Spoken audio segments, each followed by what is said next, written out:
Hello, আসসালামু আলাইকুম বন্ধুরা, কেমন আছো সবাই? নিশ্চয়ই ভালো আছো। আমি আলহামদুলিল্লাহ ভালো আছি। চলে আসলাম একটা, আসলে এটা হচ্ছে ভাজি আলু দিয়ে। এটা হচ্ছে খারাসই, আমরা তো চট্টগ্রামের ভাষায় এটা খারাসই বলি, আপনারা কি বলেন? কালকে স্কুল থেকে আসার সময় দেখি ভ্যান গাড়িতে শিমগুলা, আরও দুইজন মহিলা, আমি নিয়েছিলাম, আরও দুইজন মহিলা বলছে, ম্যাডাম এগুলা কি? এগুলা তো চিনি না, এগুলা কিভাবে খায়? ওনারা ডিস্ট্রিক্ট হচ্ছে নোয়াখালী। আমি বলছি কি রে বাবা, আপনারা নোয়াখালী ডিস্ট্রিক্ট হয়ে এগুলা চিনেন না, আমরা চট্টগ্রামের টাউনের লোক হয়ে আমরা চিনি। বলছে যে আমরা কখনো এগুলো দেখি নাই ম্যাডাম।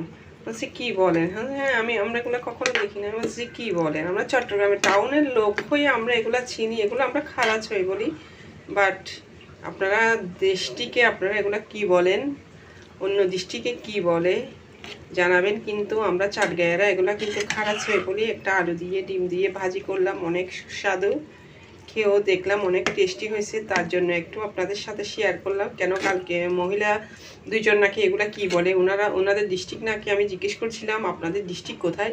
বলছে আমাদের ডিস্ট্রিক্ট নোয়াখালীতে। আমি বলছিলাম কি ব্যাপার, আপনারা নোয়াখালী ডিস্ট্রিক্ট হয়ে খারাপ হয়ে চিনেন না? আপনাদের ডিস্ট্রিক্টে এটাকে কি বলে, আপনারা কিভাবে রান্না করেন কমেন্টসে জানাবেন। বাট আমরা এগুলাকে বলি খারাসই, আর তো নাম জানি না। আরও যদি এগুলার কোনো নাম থাকে জানাবেন কিন্তু। থ্যাংক ইউ সো মাচ, ভালো থাকবেন, আল্লাহ হাফেজ।